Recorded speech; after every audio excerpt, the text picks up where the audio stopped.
Wowzy. What? I said wowzy. It's like a week before Christmas. Holy crap. No, when did that happen? I A know. minute ago it was Thanksgiving, and now this time next week is going to be the day of Christmas. We're going to be like already like probably done with our uh Christmas breakfast. We'll be in a We'll be carb stuffed. coma. Yeah, Oh, exactly. wait. I gotta That's really. crazy. Hey, everybody. Welcome to Moksha Grace Coaching. I am Michelle, the emotional liberation coach, alchemist, with your emotions and helping you understand, like, what are those voices? How do I get them to get along? Because they're not going away. So that's what I get to do. And I have a lot of fun doing it. Working with my clients is not it's not a grueling experience for them. It's actually very enlightening and it gives them back their peace and their freedom. And I get to do that because I was drawn to it intuitively through my life and everything that I have gone through. And as always, I'm Real quick before I go into who I am, I just want to make it clear that you're not talking about you're not talking about schizophrenia. That's a very real thing. That should be yes, no, someone we're else's not target. talking You're about talking that. about the inner monologue and the inner voices of ourselves. So just want to make that distinction because that's Do the first it. I Don't do it. thought of. Do it. Don't Yeah, do it. we're not talking about schizophrenia. Anyway, I'm Krista, ops wizard, CRM strategist, coach in and of itself. And yeah, I'm thrilled to be here as always. So we have an interesting topic today, along with our resetting for 2026. Because Yeah. every episode, if you haven't noticed, is a little bit of a reset that's getting us closer and closer to the new year. And next week we won't be going live. However, I do think I want to do something special about setting us up for success in 2026. I don't know exactly what that's going to look like yet, but we're going to figure that out. Today's topic is about control. Don't know if anybody here is a control freak or has been a control freak ever in their life. But times are changing, and when times change, sometimes you have to relinquish control, or you have to adjust yourself and how you are in control, how you deal with it. And let's just say that it's exhausting to be in charge all of the time. It's exhausting. And I want to be very clear uh, that if that sentence landed in your body, there's nothing wrong with you. It is exhausting to be in control. And the thing is that we weren't born to be control freaks. It's something that we learned. We learned because we had to step into being in control when other people weren't in control. Maybe it was something that happened when you were a kid. Maybe it was something that happened as you were growing up. You had to take on the responsibility, and a lot of us took on responsibility that what wasn't ours, but we didn't have a choice. It was more of a survival instinct than it was anything else. It wasn't like, give me, well, some of us probably were like, give me that, it's mine. But when things are falling apart, in order for us to maintain peace, we had to take control. And it's just something that we fell into, and it became a part of us. And so we learned to handle it. We learned how to stay on top of things, and we made sure that everything was done exactly the way that it was supposed to. And for a long time, that works until it doesn't anymore, because we get exhausted, because we get burned out, life changes, kids go off to school, our bodies are changing. Did I say relationships are changing? Dynamics in families change. And honestly, the world feels less predictable. And so, what do we do to adjust ourselves and adapt in a healthy way, but still maintain who we are and the standards that we've come to expect from ourselves? So that's what we're going to talk about in a nutshell today. Thoughts you'd like to start us off with? Well, when Michelle sent me her episode description for today, at first I thought she was coaching me through Slack because I thought, oh, this is a little close to home there. Yeah, I can relate. And yeah, I can relate. Yeah. And I think the resentment piece that you mentioned, where, you get to a point where resentment starts to creep in, I think it's something that, especially those of us that are control freaks, we don't want to necessarily like admit that that's what it is, but it's what it is. And, even when that creeps in, I think there's also a level of feeling like you've failed because, like, and I think it's interesting because usually, not all the time, but usually, or maybe it's like the advanced level control freak that you're so much of a control freak that you're controlling your control freakness. I feel like there's at least a subgroup where like you're very aware that you're putting this all on yourself. Like you are very aware that you do not have to have all of these things on your plate, but having that control gives you a sense of calm. You know that it's going to get done right. You know that things are going to go the way, or at least you're going to be the one responsible for how the outcome turns out, which means, you take on not only the physical responsibility of doing the thing, but you also take on the emotional responsibility of the outcome being fully on you, depending on what the outcome is. So even if things go wrong, like I know for me, there might be things where I'm like, oh, I should ask whoever to help me. And then I think, well, no, because if they do it wrong, I'm going to be really annoyed. So at least I know if I do it wrong, it's on me. And so I'm like, in my mind, I don't want to run the risk of being upset with the other person because they didn't do it right. I'd rather just be upset with myself. Like the control freak runs real deep in this one here. Yeah. But I also, at the real root of it, it's completely out of love. I was just going to say that. Control of the grocery shopping and the meal prepping and the dinner make and all of that because I love my family so much. I want to make sure that they're eating well, they're eating on time, they're eating really high quality things. When it comes to work, I put way too much on my plate because I know that I'm going to get it done right and the way that it needs to get done. Not everybody's going to think of those little things that I'm going to think of because it's just that knack that I have for operations. So all of it really is rooted in a good place. It's just how it's presented and how we put too much on ourselves that becomes a real problem. Right. And so then the question is, how does a control freak, we'll just call it that because I mean, I beat around the bush. We're allowed to. We are control freaks, so we can call ourselves control freaks. But here's the interesting part: is people that know me now would probably never realize that I was just gonna say a control freak. I would never think to put you in that bucket. And I think it's because it's two very distinct types of control freak. I feel like I'm a logistical control freak. And you're like a personable relationship type of hidden control freak. Like you want to make sure that people are okay, or I want to make sure that things are okay for the people. Well, so what's funny is there was a long time ago, probably before I had kids, before I don't even know exactly when it changed. I was a massive control freak.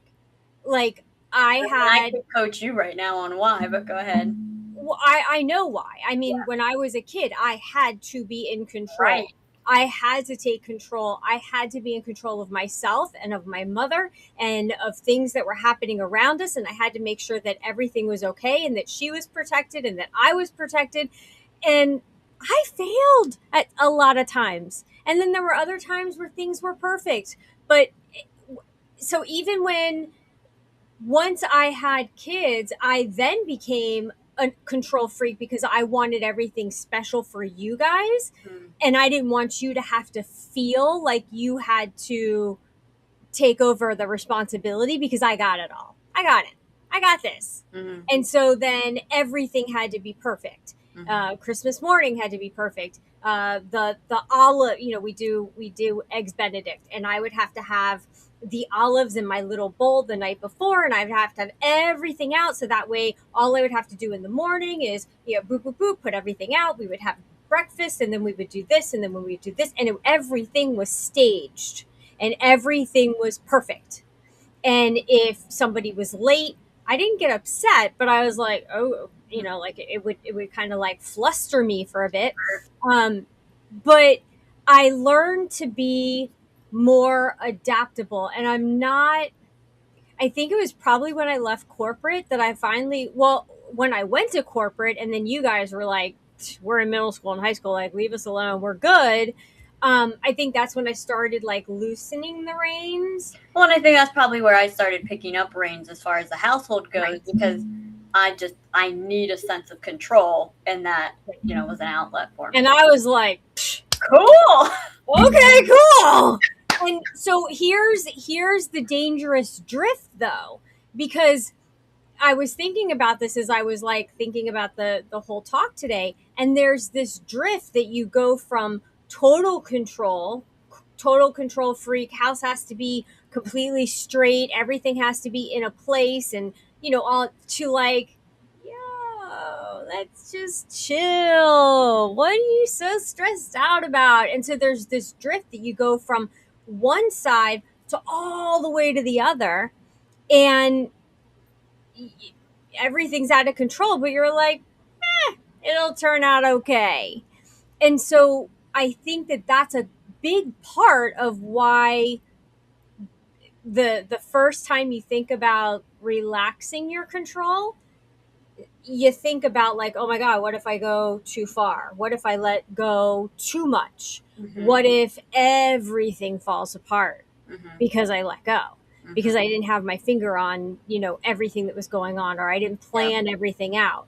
Think about when we go to Disney and I'm like, let's just walk around. Now, here's the thing.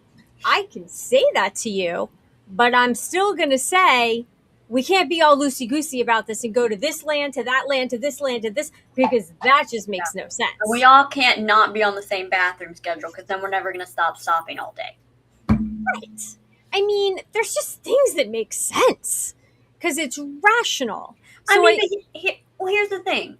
If we all had an honest conversation here, we all can make all sorts of jokes and play around with the idea that, if control freaks could just relax. If there were no control freaks in the world, things would fall apart. I'm sorry, they would. There's Absolutely. A reason, structure, there's a certain level of structure that's needed. I think where the really fine line is where, like, we know some people, and this probably used to be me. I feel very confident saying it no longer is.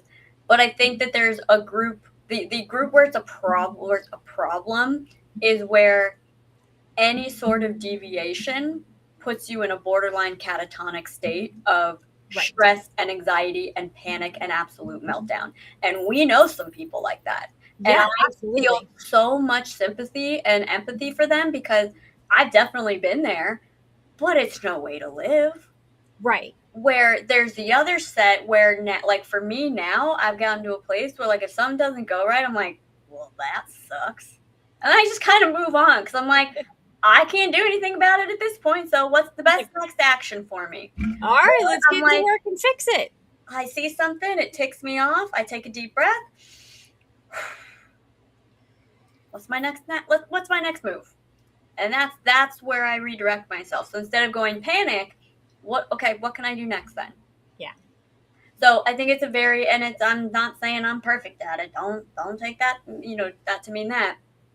But I think there's a very fine line of where there's healthy control freak, and then we got to take a look at this because it's holding you back, it's causing you health problems, it's becoming an issue. And I think there's also segments within the different parts of your life. Like me at work, that part of me needs to work on that piece, because yeah, that the work, I love working, I love what I do. I work too much. I burn myself out very quickly because I want to help my team. I want things to be constantly where they need to be. I do too much. The rest of my life, I feel like I've done a pretty good job regulating. Yeah, So there's absolutely. you can even break it down into segments and tackle it in segments. Yes. Yes. And I think that, this is an important topic because we are at the holidays, and this time next week you may be walking in and expecting something because that's how it's always been. And what if that's not how it is this year? And are you going to lose it, or are you just kind of like going to go with it and be present in the moment?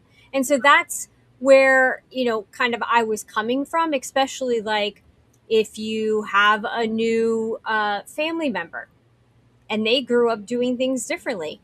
If That's there's a big one, actually, that's a especially for people who are in new relationships. You have new kids coming in. There's some people like Christmas morning, we grew up where everybody's awake before we touch a gift, and every person does a gift one at a time. There's people out there that just wake up, it's a free for all, and you open your gifts whenever. That stresses me out. Just that's thinking crazy. about it gives me like borderline heart palpitation. I want to be in the moment with people. I want to see their joy. I want to feel their excitement. I can't imagine just like waking up and like the kids are done already. Oh God, no. Like I remember like years of you guys could not walk down the hallway. Like I Oh, would I remember. stand there until Yeah, your father was like done brushing his teeth, because I was like, you will not even look at the Christmas tree yeah, of until I'm out there with the camcorder, because that's all completely course. natural for you all to be walking down the hallway, and I just happen to be there.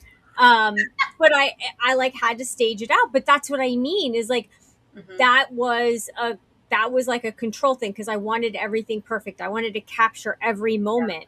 And is that bad? I don't think that part was bad, but yet what if somebody comes into the family, or what if customs and traditions change and it's like, well, no, we like to all just like sit around the tree and just rip our gifts open like all at the same time. Oh my gosh. Like that's giving me agita just thinking about that. I'd Right. have to have a garbage bag for every person, like um but so I think that harmony, because I don't love the word balance, harmony I think is found in intentional leadership, whatever that looks like, whether it's business or your life, Hmm. personally, career, parenting. I think that the harmony, the balance of it is key. It's not about letting everything go. Yeah. It's not lowering your standards and accommodating, but it is about, or pretending. I just won't look. I'm just not going to look. I'm just not going to go in the kitchen. Mhm. And we know people like that. Probably me sometimes. Like I'm just not going to go in Yeah. the kitchen and look, and however it turns out is how it's going to turn out. You know what though? I'm not overly mad at that if it gets you where you need to be. And so what I Well, mean by that is I think what can happen a lot is there's a lot of secret control freaks in the world where that's where we see a lot of this, like, well, this person is toxic in my life, so I'm going to cut them off because right. they don't do or think or say things in like the exact right way. And I think there's a very big distinction between like if it's something that's like, for example, it could be um maybe you have a family member who literally goes out of their way to say mean things to you. That's very different. That's a totally Mhm. toxic person, absolutely. But then there's, well, my mom brings over the non-organic chocolate, she brings over the not the organic milk chocolate rather than the organic dark chocolate, and doesn't understand why that's a problem. I guess for some people that could be a big deal, but like I think you can get where I'm going with this. With like if it's, there's a big difference between someone acting maliciously and then not being able to bend in any sort of way or choosing everything to be the hill that you're going to die on, Right. that ruins relationships. And I think that we see that a lot during the holidays as well. Or like if you tell, your sister or brother, please don't get the kids a drum set, like I can't deal with that noise, and then they do it anyway. There's some people that would literally end a relationship over that. Yeah. And I think that there needs to be a certain line, and there needs to be a certain, and it may be something that you genuinely just think about and give yourself time, 5 minutes, to really consider, like, what are my actual lines in the sand? What are my actual boundaries? What am I really genuinely not willing to bend on? And then train yourself, because that's literally what it is training yourself. It's working the muscle to let everything else go. Yeah. Really not, none of it is really that big of a deal. If nobody is going to die or get seriously ill or injured, none of it is that big of a deal. It may feel like it, and that's totally valid, but then those are things to work through. And trust me, I've been there. I'm not telling you what I haven't done. There's still some things that bug the hell out of me, but it's things that we can work through and train the muscle to work past. Right. And so, perfect segue. Thank you. Because I wanted to give everyone some actionable things that they can think about and maybe even practice in the next week. So that way, come Christmas, New Year's, whatever. Can you imagine if we went to someone's house and they had no raisins to put in the champagne for, you know what I would do? Midnight? Oh, dang, I'll have to have some tomorrow. But me 10 years ago would have been like, let me go get some grapes. We've done that, actually. No, we've brought raisins to a party. I know we have. I remember it vividly. So deciding how to manage yourself and the voices inside of you that are like, oh my God, if you don't control this, everything is going to go to hell. Yeah. One, you have to ask, what absolutely requires my involvement? And this has to come from a place of love, not from fear. So it can't be like, I have to be involved because if not, they'll fail. It has to be more like, because... Hold on. Because even that, though, comes from a place of love, if you really think about it. Yes, it's fear, but if you keep working backwards. Yes, or if you flip it, because, I'm the alchemist here, and I'm going to... Touche. I see where you're perspectives. If you don't allow others to try and fail, they'll never learn the lesson and then learn how to do it either their way or some type of a mix between the ways. So it's like, do I have to be involved because I'm of the age where I'm the one that should drive and not my 15-year-old kid? I mean, there's things that only you can do. Then you should do that, but choose that and then delegate the other things or bring those along and guide, be the one standing next to and showing them how to do whatever it is, like bread making. You absolutely have to do it. I cannot do it because it just does not come out. But I do like to taste the dough and make sure that, it tastes right. So, but there's this, you got to be present and you have to lovingly guide someone through it, not take over and fix it, not rescue, not convince, not push, guide with love.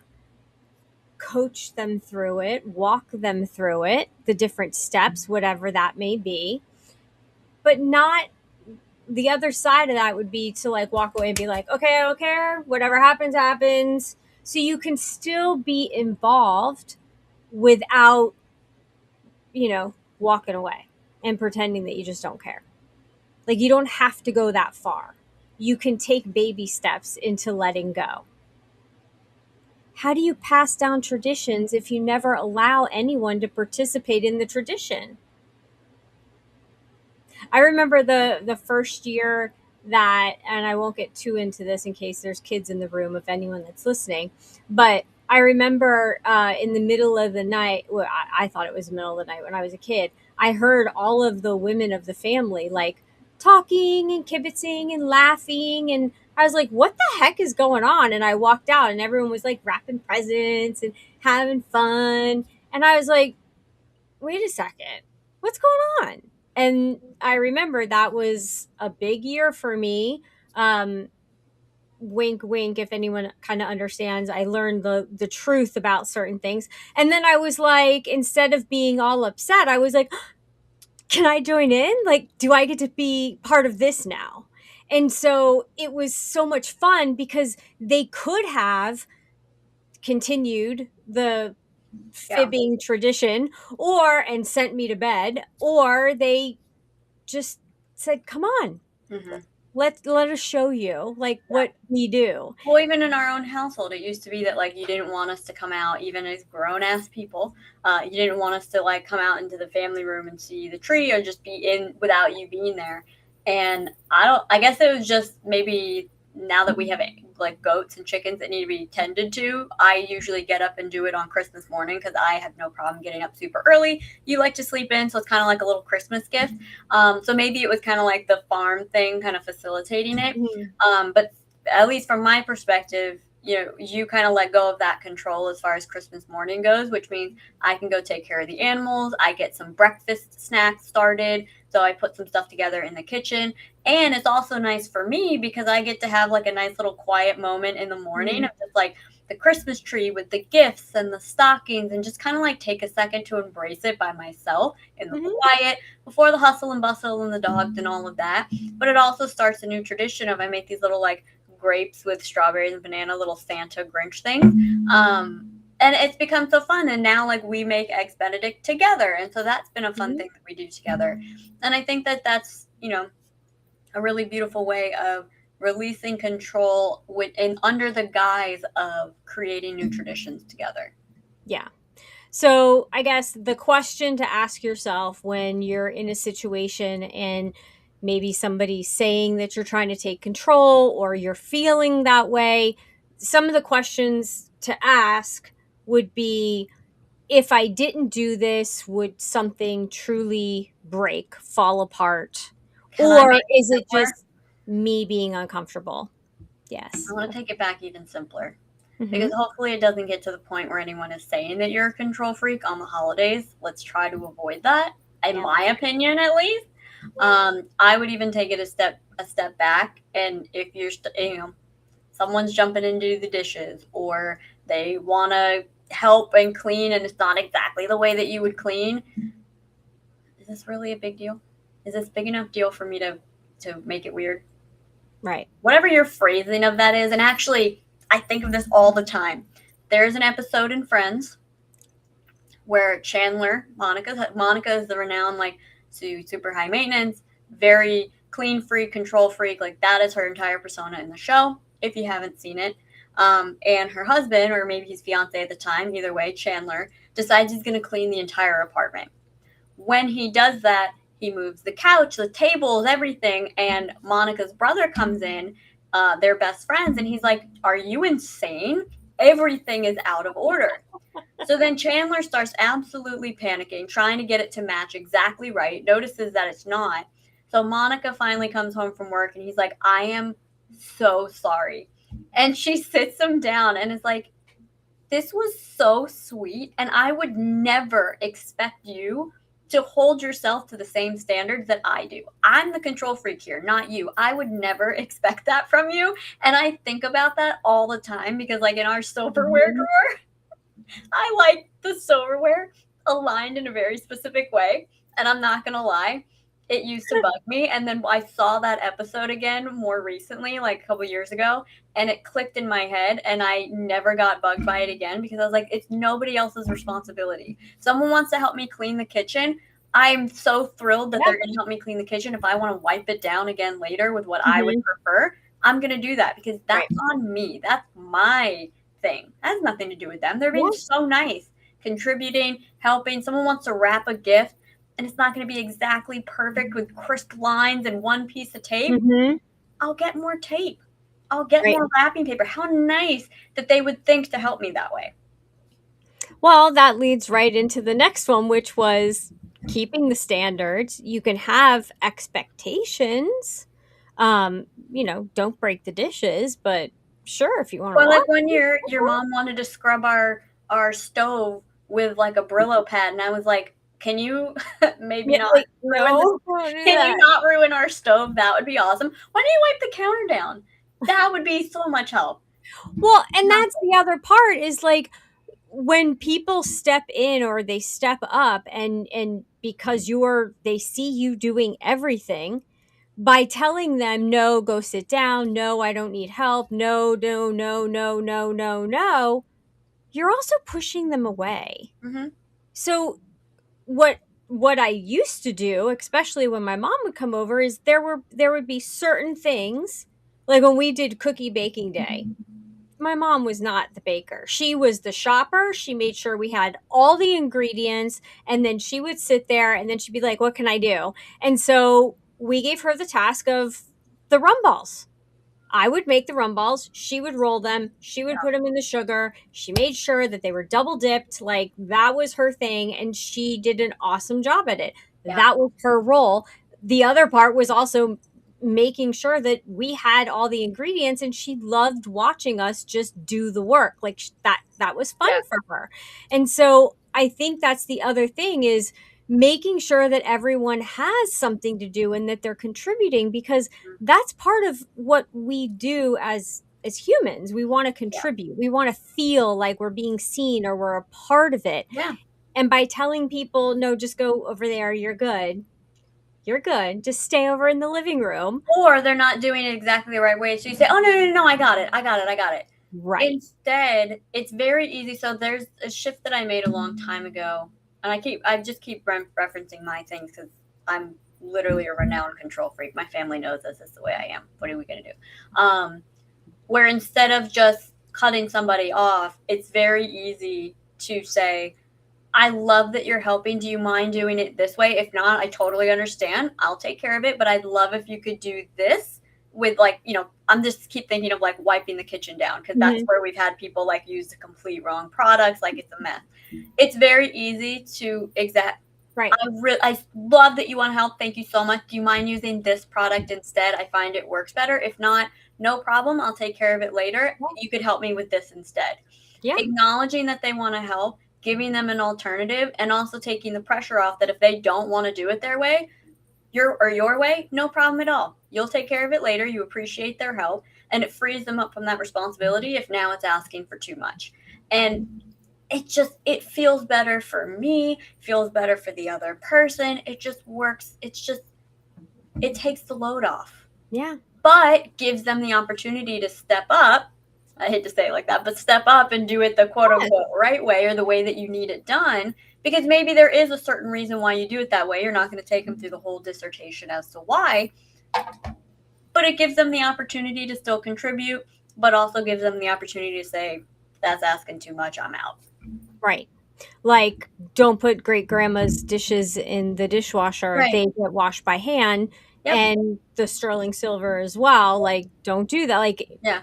just leave that all for me. I'll take I care would love for you to bring a side for the table. Please just remember so and so is vegan or lactose intolerant or gluten free or whatever it is. If that's too much, don't worry about it. You can get the cups and the ice instead, but just wanted to throw that out there. Yeah. It's that So easy. it's about helping, not handling. Yeah. Right. And Redirecting, not dismissing. Yes, very good. And that it goes with the kids too, because little kids want to come in and they want to help. This one's going to be hard for me.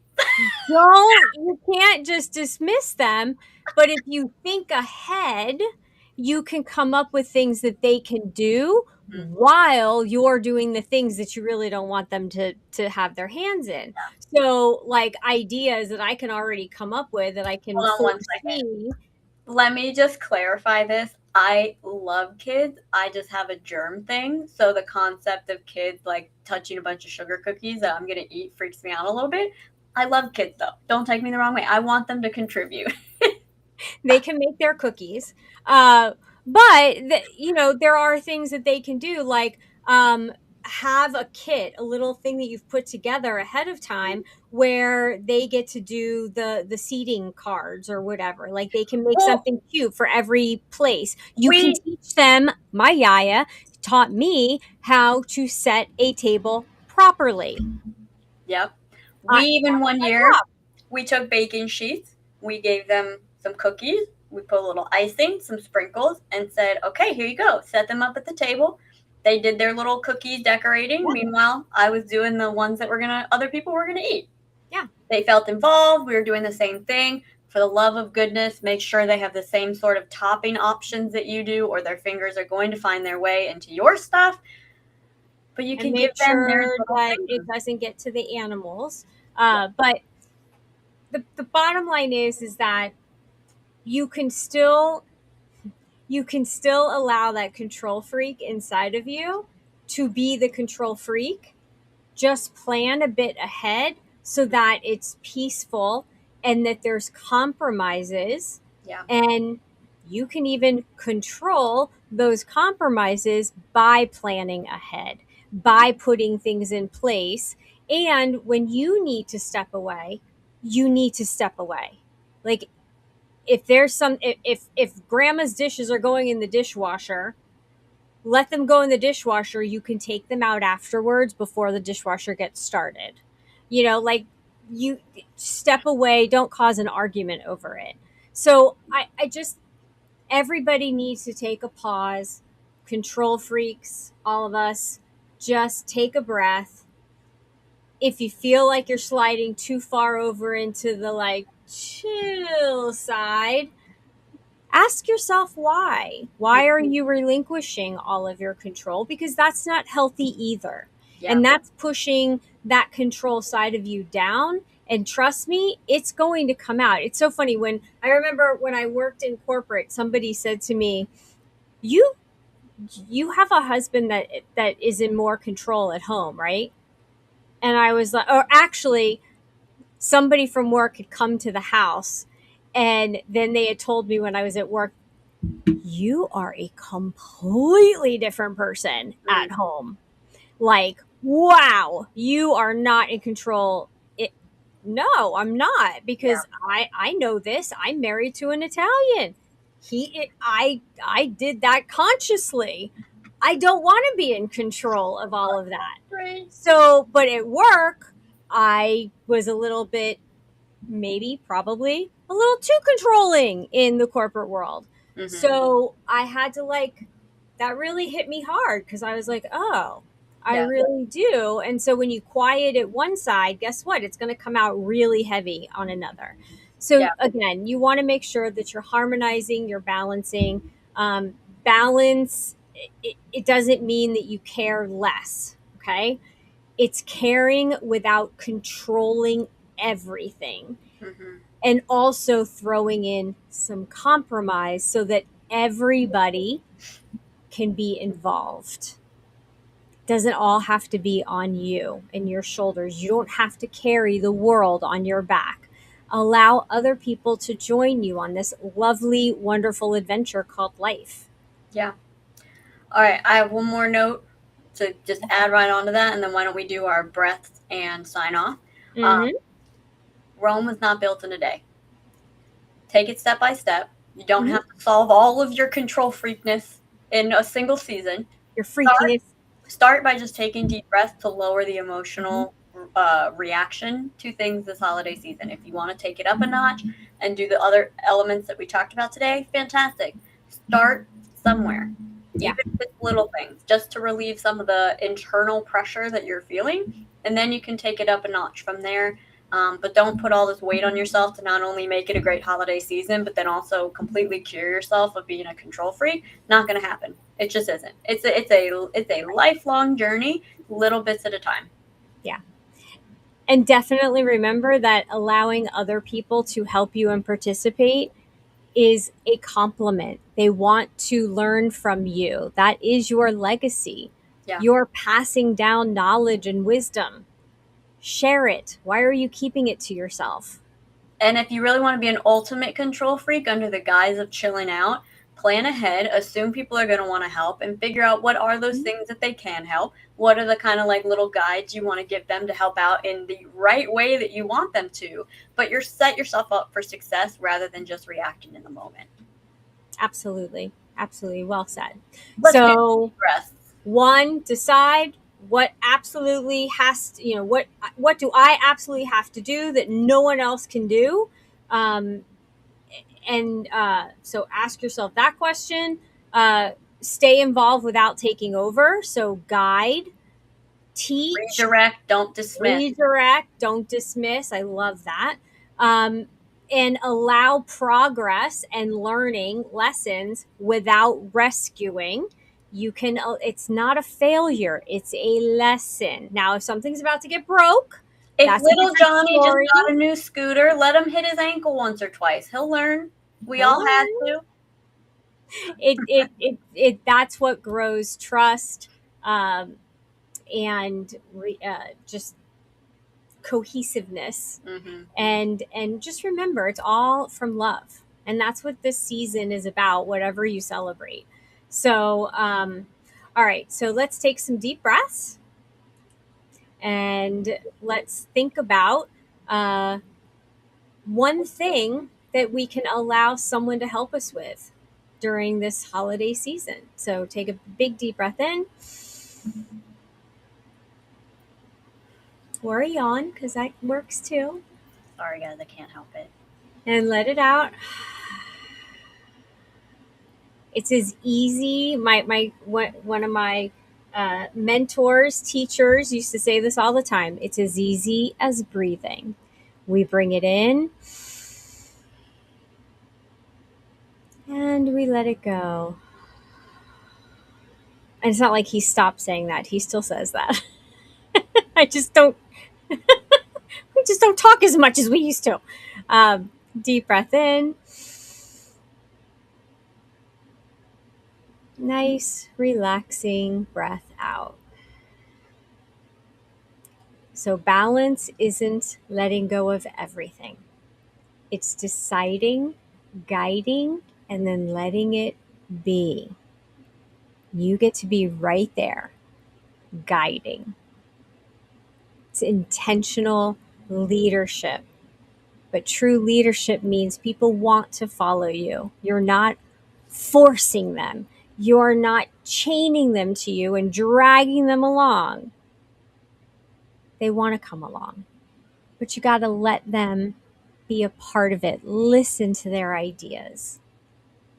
So everyone, take a deep breath this season. In the next week, week and a half, take a deep breath. Be in the moment. Be with your loved ones. Because this is life. And life is meant to be lived. And lessons are meant to be learned. Any last words from you? Merry Christmas. Happy Hanukkah. Happy New Year. Well, we'll see you before the New Year. Happy everything.